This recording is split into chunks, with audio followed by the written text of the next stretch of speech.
बिहार को डेवलपमेंट की ओर आगे बढ़ाना है, इसको लेकर सरकार भी फुल ऑन एक्टिव मोड में है। लेकिन अगर बात की जाए इन्वेस्टर्स की, तो इन्वेस्टर्स भी बिहार में काफी ज्यादा इंटरेस्ट दिखा रहे हैं और क्या कुछ करने वाले हैं बिहार में, उसके बारे में जानकारी हम आपको देते हैं। लेकिन उससे पहले नमस्कार, न्यूज फाउंडेशन देख रहे हैं आप और मैं हूं सानिया आपके साथ। इन्वेस्टर्स का मेन जो केंद्र है वो अभी फिलहाल बिहार बना हुआ है। सभी इन्वेस्टर्स जो है इन्वेस्ट करना चाहते हैं बिहार में, कंपनीज खोलना चाहते हैं और बिहार को भी इसकी जरूरत है क्योंकि बिहार में रोजगार सृजन करना है। इसके अलावा बिहार को डेवलप करना है तो इसके लिए इंडस्ट्रीज का होना बहुत ज्यादा जरूरी है और इन्वेस्टर्स खासा इंटरेस्ट दिखा रहे हैं बिहार में और इन्वेस्ट करना चाहते हैं, कंपनीज खोलना चाहते हैं। और इसी सिलसिले में आपको बता दें कि अहमदाबाद की तर्ज पर ही अब बिहार में भी स्टील प्लांट खोले जाने वाले हैं। इसकी जानकारी हम जरा आपको विस्तार से देते हैं। बिहार में अहमदाबाद की दिवाज कंपनी स्टील प्लांट लगाएगी। इसके साथ ही वेलांकानी ग्रुप ने भी इंटीग्रेटेड इलेक्ट्रॉनिक्स सिटी स्थापित करने की इच्छा जताई है।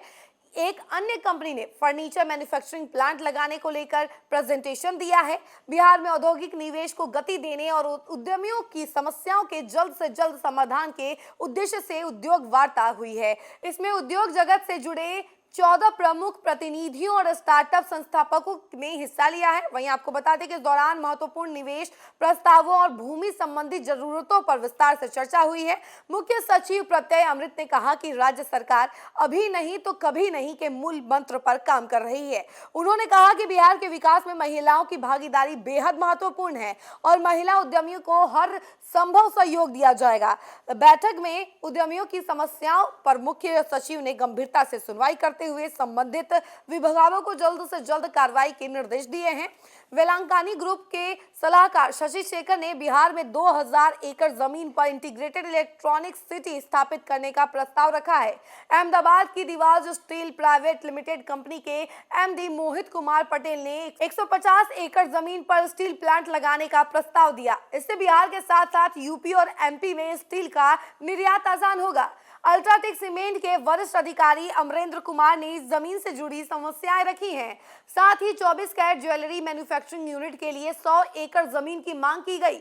जियो फास्ट के साकेत बागरिया ने भी इंडस्ट्रियल यूनिट के लिए जमीन की मांग रखी है। उद्योग वार्ता में फर्नीचर, फ्लोटिंग हाउस और जलवायु समाधान के मॉडल प्लान जो इसके अलावा आपको बता दें कि मॉडल पालम जी इंडस्ट्रीज, सवीरा फर्नीचर से जुड़े उद्यमी और फर्नीचर निर्माता सुधीर केशरी ने बिहार में आधुनिक फर्नीचर मैन्युफैक्चरिंग प्लांट स्थापित करने को लेकर प्रेजेंटेशन दिया। कि वीसा के सीईओ नीरज कुमार ने बिहार में फूड प्रोसेसिंग यूनिट लगाने की इच्छा जताई।